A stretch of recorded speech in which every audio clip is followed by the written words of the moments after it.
All right, so today we are happy to have Stefano Mereta,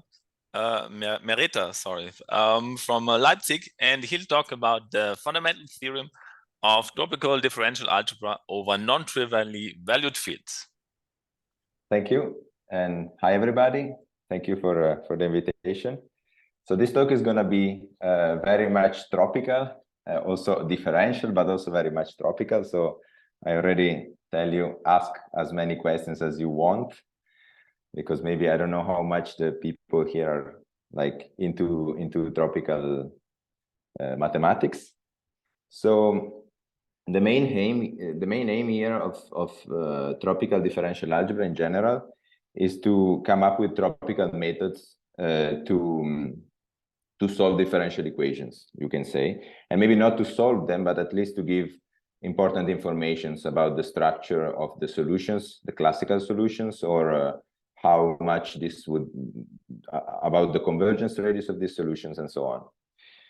So I will start from the very basics of tropical algebra. So this will be preliminaries, and I will go on until I will be able to state the theorem I want to talk about. Then, sorry, but I have to slide because I'm on a tablet, so the pose doesn't really work well. So then I'm gonna introduce some definitions of some objects that I need to sketch the proof of the theorem. And finally, which is maybe the most interesting part, and I hope I will get there with enough time to talk about it well. I wanna explain a bit better why this is interesting. This theorem is an interesting piece to compute the radius of convergence of solutions for differential equations over non-trivially valued field. So, for example, over the p-adics, which is the case I care the most about. Okay, so let's start with some. What's going on? Okay. With some definitions. So most of what I'm going to say will involve semirings, which are a generalization of rings in which we ask the same conditions to hold, the same axioms to hold, but we don't ask every element to have an additive inverse. And a first example, okay, yeah, I will ask also them to be idempotent, which means that whenever you sum an element with itself, you get the same element again. And the only example we will care about really will be that of tropical numbers. So tropical numbers are the real numbers union infinity, where we consider the sum given by the minimum, which clearly doesn't have an inverse. I mean, not all the elements have an inverse. And the multiplication will be the classical sum. So this is idempotent because if I take the minimum of an element with itself, I get again the same element. And then we can generalize this to higher rank. Instead of taking r, we take r to the n, we adjoin infinity, and then we take the minimum with respect to the lexicographic order. So this will be really the only two cases we care about. And this Tn, in case n is equal to 1, then we get again the tropical numbers of point 1 of the example. For almost everything I will say, I will need to tell you what I mean by tropically vanishing of something. And a sum tropically vanishes in an idempotent semiring if whenever I remove any of the summands, the result doesn't change. Remember that here the sum, in our case, in most of our cases, will be the minimum. So this means that in particular, in the tropical numbers, this would mean that the minimum is attained at least twice, because whenever I remove a summand, so an element of the set I'm taking the minimum of, the minimum doesn't change. So there is another element attaining the same minimum. Here I give a definition of a valuation of rank n. Maybe it's a bit more general than what we are used to. So I just ask, evaluation is just a map from a ring R to T to the n, where n is the rank. That's why I call it rank n. 0 is the only element going to infinity. It doesn't matter if I take a constant, if I take 1 or -1, this goes always to 0. Then I want this map to be multiplicative, which in the case of Tn, this also means V of A. I mean, in classical arithmetic, this would mean V of A plus V of B. And then I want that whenever I take the valuation of a sum, and then I take the minimum between this, the valuation of one of the elements and the valuation of the other one, then this tropically vanishes. Meaning that the minimum between these three elements here is taken at least twice, which is a generalization of the usual definition of evaluation. In particular, usually we say that the valuation of A plus B is greater than or equal than the minimum of the valuation of A and the valuation of B. But then we also know that it's actually strictly larger if and only if V of A and V of B are equal. So in particular, in any case, the minimum here is achieved at least twice between these three elements. So now I come to the valuations that I will use from now on. So I will focus, whenever I say K, this will be an uncountable algebraically closed field of characteristic 0. I keep to the valuation, which the interesting case will be when this valuation is a non-trivial valuation, but everything I say, it's also true for the trivial valuation. And if we consider power series over this field K, then we can keep them with a usual differential that sends t to the n to t to the n minus 1. And there is a natural way to construct a rank 2 valuation on K of t, which is we send a power series like this one to the leading exponent, so the leading order in the first coordinate, and the valuation with respect to the valuation over K of the leading coefficient in the second coordinate. And this, so this is an element of T2, where the order is given lexicographically, and one can check, it's not too hard, that this actually satisfies the axioms of evaluation that I said before with respect to this lexicographical minimum. So since I'm going to talk about tropical differential algebra, then at some point I should define what I mean by tropical differential equation. And also, to state the fundamental theorem, I need to introduce, I need to tell you at least how to do three operations. First of all, how do we tropicalize classical differential equations? Then how do we tropicalize their solutions? And then how do we define tropical solutions to tropical differential equations? So given any differential polynomial with coefficients in power series over K and variables, then its tropicalization will be just applying the map V of the previous page to the coefficients. So here I'm abusing a bit of notation. This is really not differential. There's no differential on this semiring here, but there is a way to define a much larger semiring such that this is a precise statement, but here is not so important. An example of this. So, okay, here I'm also cheating a bit because I said that my field should be algebraically closed, but for simplicity here, I can also work with Q3 without taking its algebraic closure. But let's consider the differential equation given this way. So 12t squared xx prime plus this element x second. Then the valuation we considered in the previous slide. We send this 12t squared to, in the first coordinate, the leading exponent, which is a 2, and in the second coordinate, the three-adic valuation of 12, which is 1. And same thing in the second monomial. So the leading order is 0, but the three-adic valuation of -9 is 2. So this is what we get when we tropicalize this P.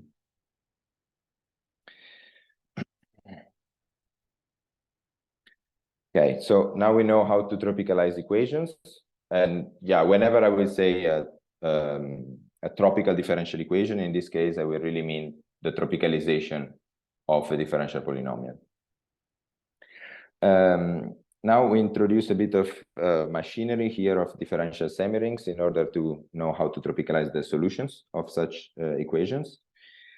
So as much as exactly in the same way as we can do over a ring, we can build power series over a semiring. And in particular, we can build them over the semiring of tropical numbers T. Now here, if we want something a bit more interesting than just the trivial valuation, really, we need to allow our differential to be a bit more, we need to relax a bit the rules, the Leibniz rule on our differential. And in this case, I will, since we fixed evaluation Vk that was going from K to T, for every such evaluation, we can define a differential on on power series over the tropical numbers in the following way. So the derivative of T to the n will be infinity if n is 0, or will be T to the n minus 1 times the valuation of the exponent. So this doesn't satisfy the Leibniz rule, but it satisfies the tropical analog of a Leibniz rule, which is exactly this. So it's somehow the tropicalization of the usual Leibniz rule. So whenever we take two elements, then the derivative of the product plus the first one times the derivative of the second one plus the second one times the derivative of the first one, this tropically vanishes. So we can visualize this by saying if we have a power series, we take we have two power series, we take the product, or we take this we take the derivative of the product, sorry, or we take these two elements. Then this means that at every order, the minimum is achieved twice, it's attained twice. So whenever instead of writing this way for the differential semiring of tropical power series, I will just use this shorter right by writing Vk on the side. So is there any questions so far? I mean, this may be a bit weird, but okay. So now we have, this is going to be the target of the tropicalization map of our solutions. And now I introduce how I want to tropicalize things. So if we have a power series over K, then we will tropicalize it by applying this map V tilde here, which is just apply the valuation that we had on K at on every coefficient. So here clearly we get an element which is a power series over the tropical numbers because the valuation was going to the tropical numbers. And yeah, okay, I will write trop V tilde for the map that sends vectors of power series to vector of tropical power series. An important fact is that this map here, this V tilde, if here, so here we had the derivative D, which is the usual one, and here, since I wrote this Vk, we have this weird differential. Then this map commutes with the differential. So it doesn't matter if I differentiate before or after tropicalizing, it's the same thing. So this is the way I'm going to tropicalize my solutions. And now I want to tell you how, what does it mean for something, in particular for a vector here, to be a solution to a tropical differential equation. So to do so, I need to introduce a third map, and then they will fit nicely in a nice commutative diagram. So given a tropical power series, there is an homomorphism of semirings that is more or less doing the same thing as we did before with evaluation. So given such a series, I send in the first coordinate the leading exponent, the second coordinate the leading coefficient. And this, since we are working with semiring, it's kind of weird because before it was just evaluation, but here it's really an homomorphism. So if we're given a polynomial, a differential polynomial over Kt, and then a bunch of tropical power series, then I can tropicalize P. and we say that S is a solution for the tropicalization of P, is when I plug into Xij the jth derivative of Si, and then I take its leading order, so I land into T2. Then the result tropically vanishes in T2. And now I have an example because maybe this is not so clear. So if we take the same P as before, its tropicalization was this element here with this 2,1 xx prime plus 0,2 x second. Then I claim that this S here is a solution for the tropicalization of P. In fact, let's see. So I need to plug into X phi of the zeroth derivative of S. So the leading order here is going to be 0, and the coefficient is 0. So here I plug a 0, 0. Then next one, I need to multiply this tropically by phi of the first derivative of S. So here I derivate S, so S prime is going to be 1 plus minus 1 times T cube. So here I get a 0, 1. Then we pass to the next term, so 0, 2, which is the coefficient. And when I move to the second derivative of S, here something happens because, okay, this disappears. But the second term here, since I'm working with the triadic valuation, I get a plus 1 in the coefficient because the valuation of 3 with respect to the triadic valuation is 1. So the result is a 0 t squared. So I get a 2, 0 here. And all in all, in the end, we get, so remember, tropical product is the sum. So I get 2, 1 plus 0, 0, nothing changes, plus 0, 1. So I get a 2, 2. And here I get 0, 2 plus 2, 0. So I get a 2, 2. So it means this power series, tropical power series, is a solution for the tropicalization of the P I started with. Okay, now that we introduced all the machinery, I can state the theorem. So again, let K be uncountable algebraically closed field of characteristic 0. We fix evaluation, and then given an ideal in here, in the ring of differential polynomials over power series with coefficient in power series over K, then we can tropicalize the ideal, which means just tropicalize all the elements of the ideal, and then take its solutions in the way I just explained in the previous slide. Or we can take the classical solutions to the ideal and then tropicalize them with respect to this map that was just applying VK coefficient-wise. And this is actually the same thing. So why is it interesting in the first place? I have a slide about that. So in the case of trivial evaluation, this was already known and proven around, I think, 6 years ago by Aroca, Garay, and Togani. But the information you can get tropically here is not much, because the trivial evaluation just detects if a coefficient is 0 or is non-zero. So the only thing we can get from that is the tropical information about the support of power series solutions of our equation.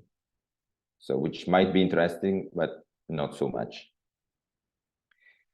While here in the non-trivial case, we want the evaluated version of the fundamental theorem, which is exactly the version I just stated in the previous slide.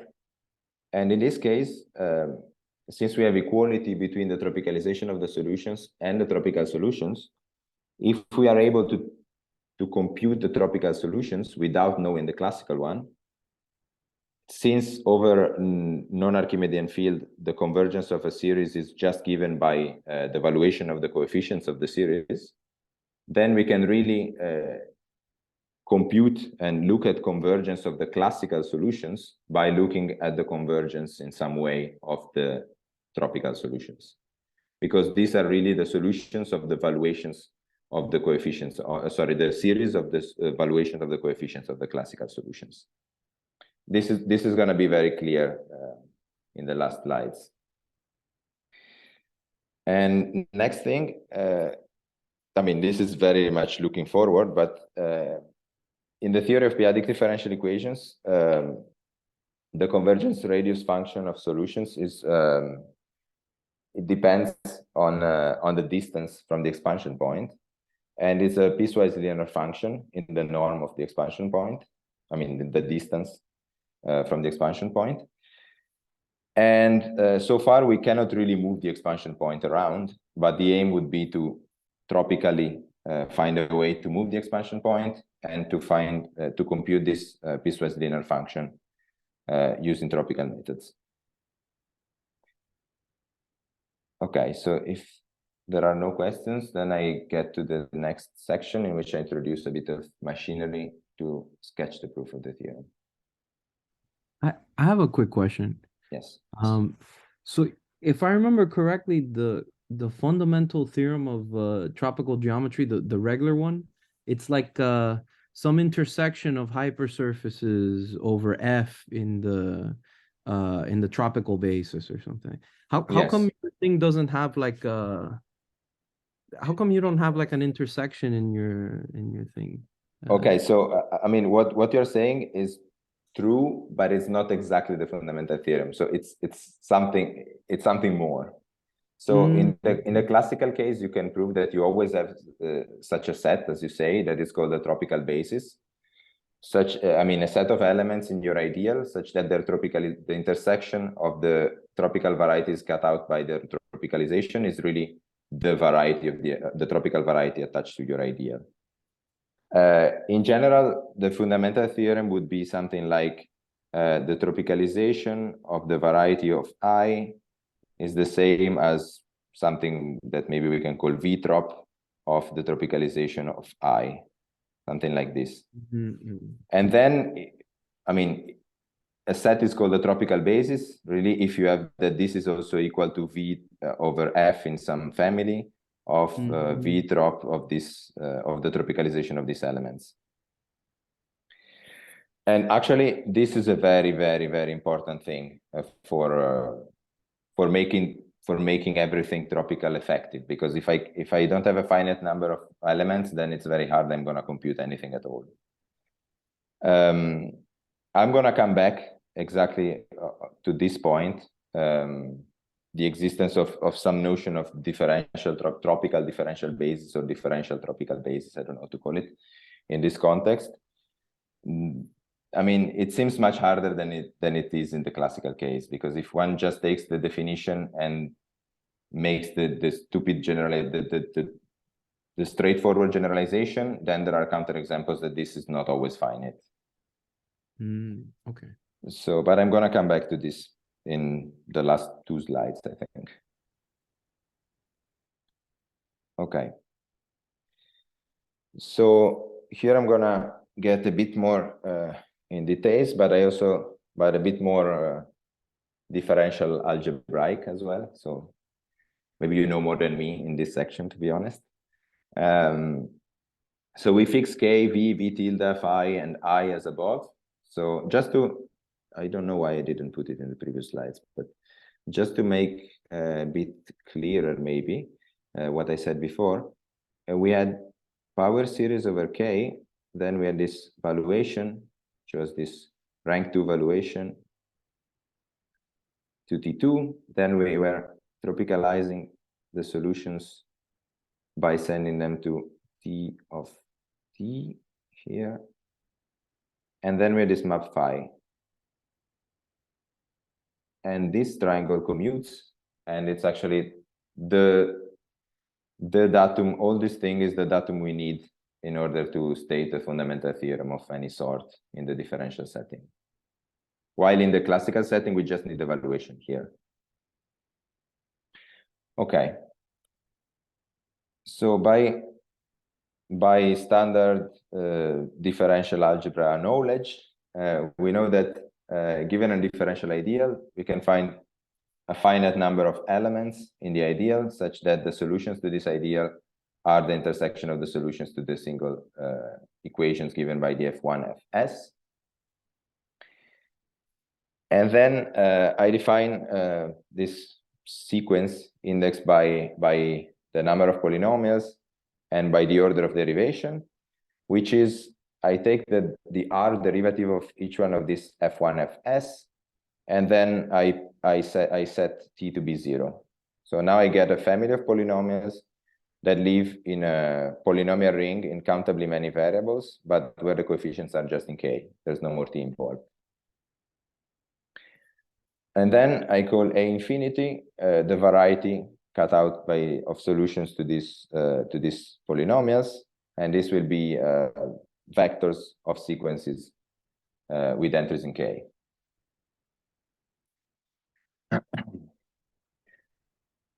Now, there is a bijection between vector of sequences of such sequences and vectors of power series, which is given by sending each entry to the power series built this way. So the jth coefficient of the power series will be the jth coefficient of the sequence multiplied by 1 over j factorial.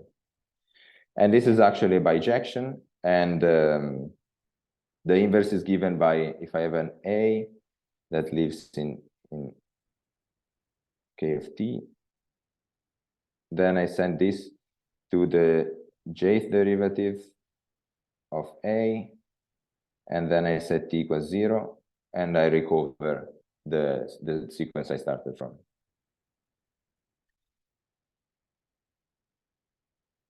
So why do we care in the first place about these weird polynomials introduced in the previous slides?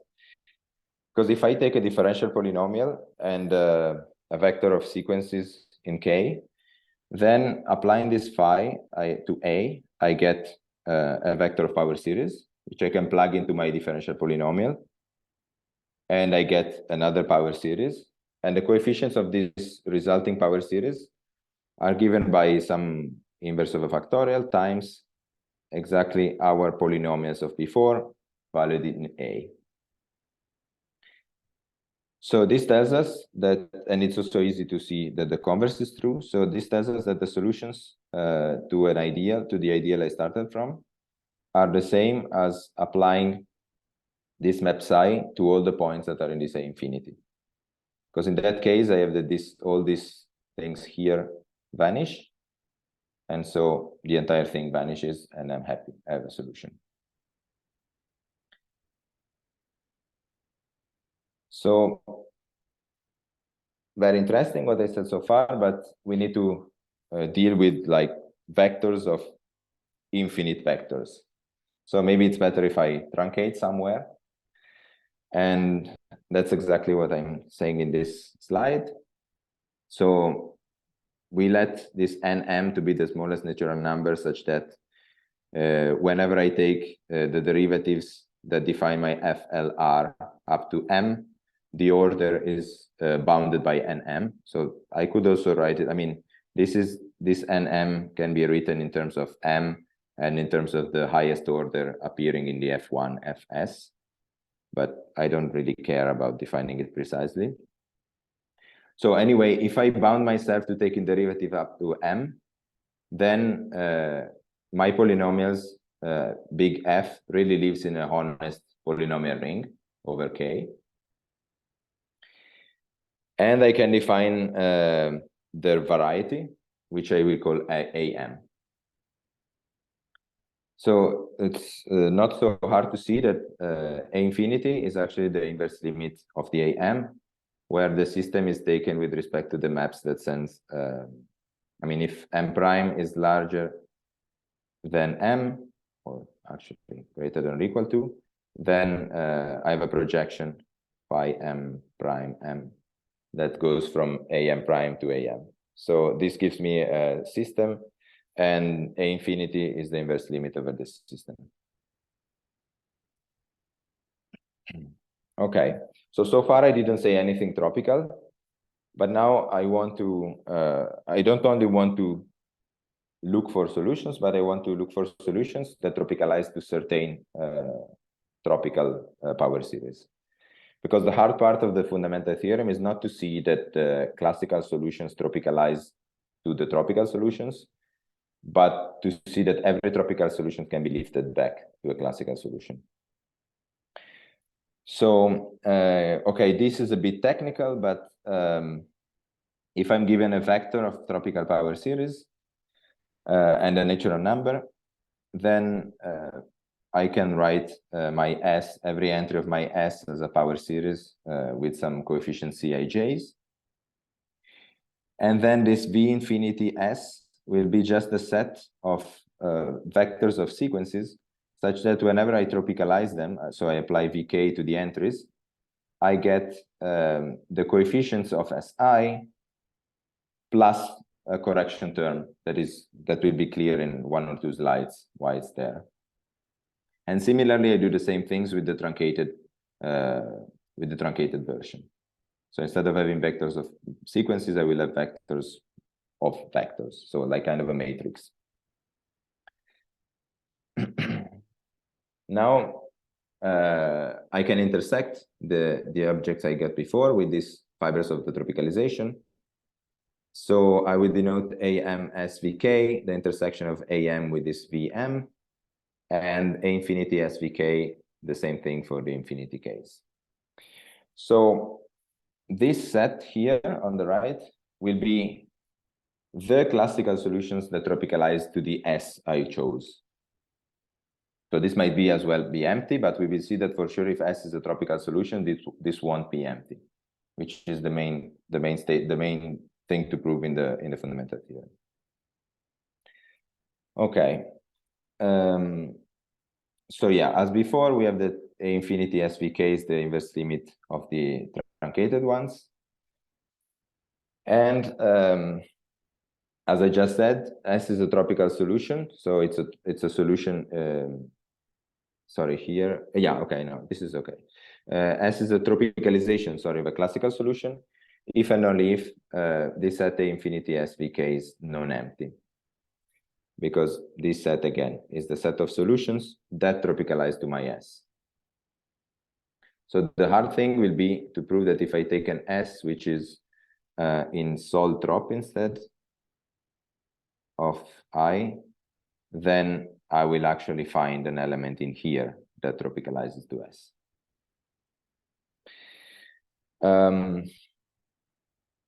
The following proposition will be a fundamental part of proving the theorem, and it's really about set theory, so I'm not going to say anything about this. I mean, it's a matter of constructible sets and some Bourbaki proposition. But in any case, to prove that the limit of the system is non-empty, it's equivalent to prove that each entry of the system is non-empty. So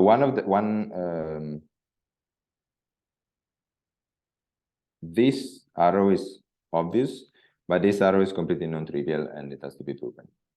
But in the end, to prove the theorem, we will prove that each one of these is non-empty, to prove that the whole thing is non-empty, and so that a tropical solution is actually a tropicalization of a classical solution. Okay, so now we get finally to the proof of the theorem, and here in this slide, it's also maybe it's going to be a bit clearer why I had to introduce this kind of correction factors in the fibers of the tropicalization. So very similarly to what we've done before with this phi that was a bijection between what was it, Kn and power series over K. We can do the same tropically. So given a sequence of tropical numbers, then we can transform it into a power series somehow exactly in the same way as before, because before we were doing sums of 1 over j factorial, aj t to the j. And here 1 over j factorial means subtracting the valuation of j factorial somehow. If I tropicalize this really means subtract the valuation of j factorial. Remember that the valuation of 1 over something is minus the valuation of that something. So, okay. And as much as before, that map was a bijection. Here as well, it is a bijection, and exactly in the same way. So if I'm given a power series over the tropical numbers, and I take the jth derivative, I set t equals to infinity, which is the tropical zero, then I get the sequence I started from. And yeah, I will denote again by the same phi trop the map transforming vectors into vectors. So now comes the technical part of the result, which I'm not gonna get into the proof of, but the important fact is this. So if I take something that is a tropical solution, so the minimum is achieved at least twice when I plug these weird things into the tropicalization of my equations. So this is a power series with coefficients that are tropical numbers. Then I can apply the inverse of this psi. So I get a sequence of tropical numbers. And now I can truncate it. And I get an honest vector, or maybe better matrix of tropical numbers. But now my FLR that I introduced at the beginning, if I bound myself to taking derivatives up to m, then they just need a matrix that is n times big Nm of elements to be plugged into. So I can try to plug it into these polynomials and see if they solve it, if this truncation of the vector solves it. And this is actually the case. Whenever I take a tropical solution, I transform it into a sequence and I truncate it. This is a solution for the truncation of these polynomials when I bound myself to take derivatives up to m. Interesting thing that is going to be important for the proof of the theorem is that since here we are working on in an honest polynomial ring, then I can use the fundamental theorem of usual tropical geometry. And what I get is this is also the same as the tropicalization of the variety cut out by the FLR, which before I defined to be AM. So this is the proof of the theorem. So, okay, one inclusion is not so hard, and I'm not gonna get into that. So namely that tropicalizing classical solutions, I get tropical solutions. On the other hand, as I just said, by the fundamental theorem for every m, I have that the tropical variety cut out by the tropicalization of this FLR is the same as the tropicalization of AM. But then in the previous lemma, I said that for every m, this element here, if S is a tropical solution, is in V trop of the FLR, which is the same as the tropicalization of AM. So this means that for every m, I have an element which lives in here in the tropicalization of AM. Sorry, I have an element that lives in AM, and its tropicalization is this truncation of this transform of S. But this is exactly saying that X is in AMS. So it is in AM intersecting with the fiber of the tropicalization with respect to S. So in the end, by the proposition and the remark before, I have that this AMS VK are non-empty for every M, which is equivalent to A infinity S is non-empty.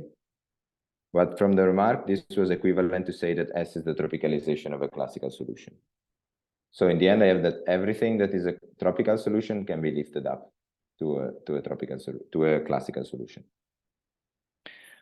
Which one? I mean, it's very non-trivial and most likely impossible to find which one, but you know that there is something that tropicalized to that. Okay, so maybe I'm gonna skip this this slide. I mean, we can add also an analogous to the third part of the fundamental theorem, but here is not. I mean, we can do some kind of Grobner theory also in this setting, but it's not so important now. I prefer to go to this radius of convergence things. But yeah, first, if you have some questions, maybe it's a right moment to take a 1 second pause.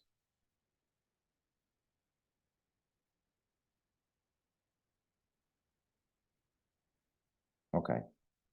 So yeah, and I think I still have 5 minutes or so, right? Yeah, a few more minutes is fine. Okay, yeah, should be enough. I have like 3 or 4 slides. Okay. So now I'm gonna more or less, I would say, yeah, this is a posteriori justification of why I wanted to prove that theorem. So now we'll focus on the p-adic case, but we can really, for example, also focus on the t-adic case. It's really the same thing. So just to recall, the p-adic norm of a natural number is given this way. So is p to the minus the p-adic valuation of n, where the p-adic valuation of n is, so vp of n, and is the exponent of p in the factorization of n. So if n is some kind of p1 times blah blah p to the e, then this is going to be e. Then yeah, qp is the completion of q with respect to this norm, and since to prove the theorem I need to have something that is algebraically closed, maybe it's better if I consider cp, which is the completion of the algebraic closure of qp. But in any case, given a power series with coefficients in Cp, then we can define its radius of convergence to be the supremum of positive natural numbers, such that this limit is 0. So this limit is the norm of the coefficients of the ith coefficient times r to the I has to go to 0. And this is enough for convergence because Cp is an ultrametric field.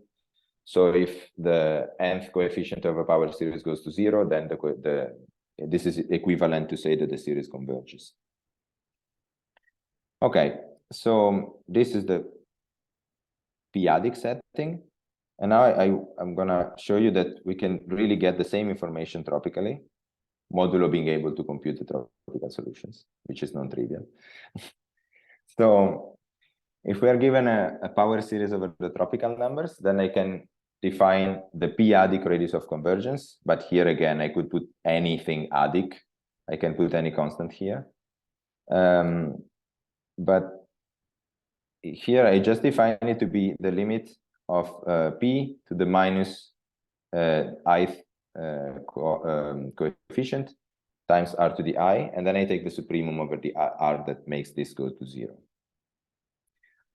So remember that the absolute value of the AIs in the previous slide was p to the minus valuation of AI. So this really makes sense because if I have that the power series, a tropical power series is the tropicalization of a classical one, then this p-adic radius of convergence is exactly the radius of convergence, because the radius of convergence of my power series was depending only on the valuation of its coefficients. So an easy corollary, I mean, this is like straightforward from the definitions and the theorem, is that if I take an ideal, okay, here I take it univariate because it's better like that. I cannot really make sense of multivariate radius of convergence yet. So if I take a univariate ideal, a differential ideal, then the set of radius of convergence of its solutions, it's the same as the set of the p-adic radius of convergence of the tropical solutions. Because here, since we have the fundamental theorem, this is the same as the tropicalization of the solutions of my ideal. So here, what I want to say is that if we are able to compute effectively the tropical solutions without knowing the classical solutions, then we can get information about the convergence of the solutions of the equations we started from. But there is a stumbling block, which is exactly the question that I got asked before. So we don't have a notion of a tropical basis here. So in some cases, I mean, we have a notion, but it doesn't work well. So in some cases, we can compute this thing without knowing the classical ones. In many cases, we don't know what to do. So just to recap the classical notion of tropical basis, as I said before, a subset of an ideal, so this is J, is a tropical basis if the tropical variety of this idea, of the ideal, which is always a J, is the same as the intersection of the tropical varieties cut out by the tropicalization of this finite number of polynomials. I mean, a priori, it's not finite, but then there is a theorem telling me doesn't matter which ideal you take, there are finitely many polynomials doing this job for you. And in particular, in the case in which the ideal J is cut out by linear polynomials, then it's very easy to compute these G's, and these are the circuits of the matroid given by the ideal. So there's some kind of combinatorial condition. But in the differential case, Fink and Togani proposed the notion, which is the first one that comes to mind, which is, okay, we cannot expect to have finitely many because our differential ideal as an ideal is cut out by, is generated by infinitely many polynomials. But at least, but maybe we can ask them to be finite up to taking derivatives. So the notion they proposed was, okay, is a subset of my differential ideal such that the solution of the tropicalization of the ideal is the intersection of all the solution sets over this family, and I take all the derivatives of the elements in this set. The problem is that they also provide a very easy example, which is linear, of an ideal generated by a single equation, linear equation, that does not satisfy the finiteness of such a basis, even up to taking derivatives. So now my questions to make these things effective are the following. So we don't even have, I would really like to have at least a criterion to verify. I mean, I come up with the subset that I think it's a tropical basis. How do I verify that this is actually a tropical differential basis? Or next thing, is there some condition I can put on my idea such that it has a finite tropical differential basis? Or maybe if we are not, I mean, maybe we failed from the beginning, and there is a different notion of a tropical differential basis that works better, and we can always find a finite one with a different definition. So if we had one of these things, then we could compute more easily the tropical solutions, and this way we could get some information about the convergence of the classical ones. Okay, by this I conclude, and yeah, here there are some references. All right, let's thank Stefano for this really nice talk. Yeah, are there any questions or comments? You can just go ahead. Yeah. Yeah. So thank you. So the solution computation for the tropical part, is it immediate? Like, is it easy to compute them? In general, I mean, in the p-adic case, for example. Yes. Well, not really. Actually, the only things that, I mean, the theory of p-adic differential equations is very technical, and it's very number theoretic, and finding solutions is not easy. Computing the radius of convergence is very hard, and all the theory, I would say, but maybe one or two attempts is just restricted to linear differential equations, because anything beyond that is too hard to be even approached. So no, it's very non-trivial to find the solutions. And what about non-p-adic? So, for example, t-adic and so on. Yes. Yes. Yeah. Well, I guess I think, I mean, in that's why I focused on the p-adic case, because it's the one I know better. But I guess that on the t-adic case there should be many more methods, because I think so. I mean, it's not really my field of expertise, but in any case, this tropical method should be a new method to find information about the solutions without really computing them. But I think it's a bit easier in the t-adic case than in the p-adic case, because you have less. I mean, the p-adic case is really like arithmetics gets into play a lot, So things become very hard very quickly. And if we talk about nonlinear equations, Yes. So you hope this will give a radius of convergence, but are there actually other methods to compute radius of convergence? So in the p-adic case, no. So Because that's the first one to compute it. Yes, I mean, the point is that it's very hard to compute the solutions in the first place. But okay. But to compute the solutions, I mean, I guess what you mean by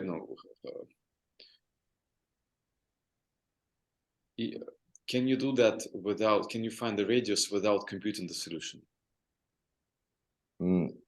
No, because the point is that the p-adic theory is really restricted to linear equations, because what they do is they associate to a linear equation a module with a connection, and then the solutions are the kernel of this connection. But if the equation is nonlinear, then you cannot do this anymore. Things become very, very difficult. Maybe I think there are some ad hoc, like some specific equations for which people can compute the solutions. But in general, I never heard of any method of finding the convergence radius in the nonlinear case. Also, to be honest, I think that most of the people working in that area just give up a priori about thinking about things that are nonlinear.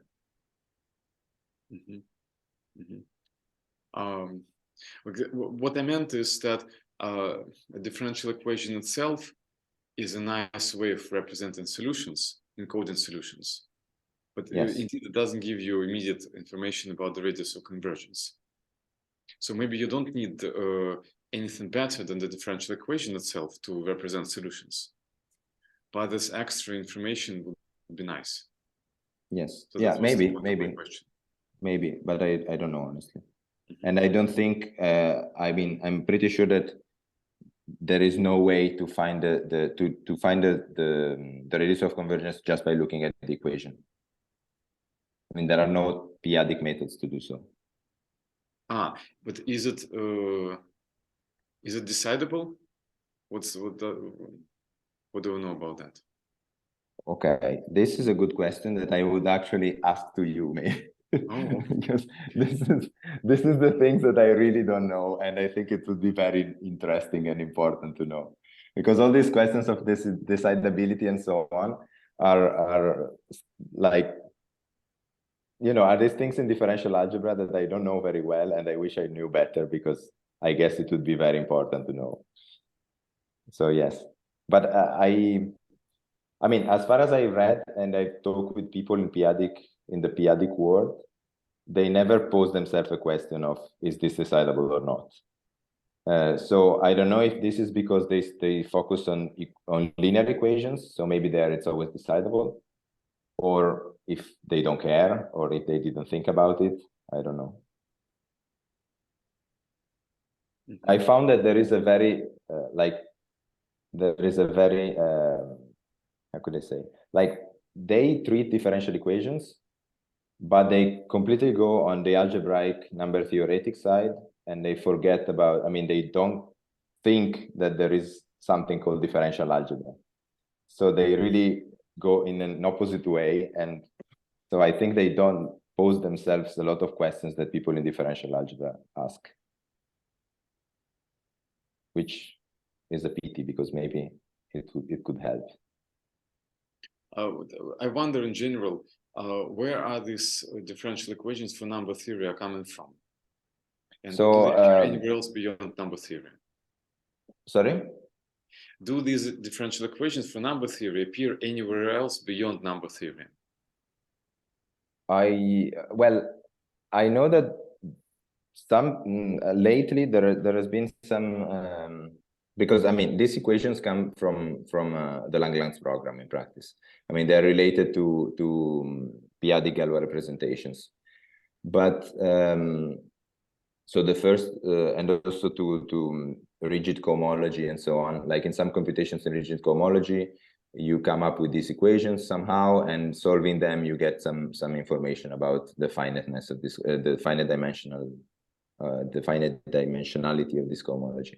But I know that there is something, some appearance of these equations also in some mathematical physics framework. I think it's about p-adic string theory. I don't know how, but yes, there is something there as well. Thank you. There was a question in the chat. Yes. Okay. Yes, I can, but I don't have it ready. So it takes a while to compute it. So, but let's see. Okay, maybe this is okay. Let's see. Okay, this is a very stupid one. But if you take the equation for the exponential, then you can definitely solve it. But you can solve also things that are a bit better than that, but it requires a bit more time. Because so far it's really pen and paper. I don't have an algorithm to do it. So usually what I do so far is like, I take the equation and so that's why I would really like some kind of tropical differential basis to exist. Because my method so far is like, I take the equation, I compute some derivatives, I check, usually I compute an inductive formula for the derivative if I can. And then what I check is, okay, I plug an ansatz of solution, and this gives me how do you say, constraints on the coefficients of my tropical solution. Then I say, okay, then I do an induction. I say, okay, this has to be the solution. I plug it in and I check that it works. But for example, if the equation is nonlinear, this becomes much harder, but I managed to compute it at least in one example. But yeah, this method is very, very rudimental. I mean, I'm not saying that this is an efficient method to do this, but I show it's possible. Then I'm not claiming that my method is the best possible method to do so. But yeah, in the paper I'm talking about here, there is an example of a computation of one, for example. And yeah, then I have a computation of a nonlinear one, but I didn't put it on the paper because it was not so interesting in the end. But it's possible. Yeah. Do you have a citation for the counterexample that? Yes. This one here. The basis is infinite. Yeah. Okay. And it's actually, it's kind of weird because like they prove, for example, which is very easy, that this equation, so they're working in a trivial valued case. So they just deal with the support of possible solutions. And they check that this equation, for example, has a finite basis consisting of two elements, which are namely this one and the one that you get by subtracting to this its derivative. So you get x minus x3. So this is a basis. On the other hand, if you take the same equation, so here you're working on some field, I don't remember, maybe they were working on C, I think, with the coefficients. And then they do the same thing. They take S, which they say is very general element, meaning that it avoids accountably many algebraic conditions. So to be safe, you can just take S to be transcendental over Q. So I don't know, let's take pi, okay, just for simplicity.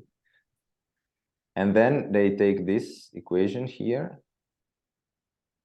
So now this nice cancellation that you get before, it doesn't work anymore. And this equation requires infinitely many elements in a basis. Okay, I see. So, okay, because my follow-up question was going to be, have they come up with a definition for when it's finite or not finite, or have they developed that theory, or is it kind of just like an educated guess that they figured out, or yeah, I mean, they didn't go beyond saying the straightforward definition, the straightforward generalization doesn't work. So no, they didn't do more than that. Okay, cool. I'm actually thinking about that, and yeah, It's kind of weird because like this is really, I mean, it's not weird. I mean, it's a fact, but the point is that what you would do is, okay, if I take the ideal, I can always truncate it up to order m, and then this is a linear. I mean, it's an ideal, polynomial ideal generated by linear forms. So here I can apply the easiest technique to find the circuits, so the tropical basis. And in this case, you see obviously the tropical basis becomes larger and larger, and in cardinality goes to infinity. But the thing that you can prove is that modulo the derivative, the only two polynomials that survive are these two. Okay, sorry to interrupt. As Ronnie has to go, he needs to stop the recording. Okay.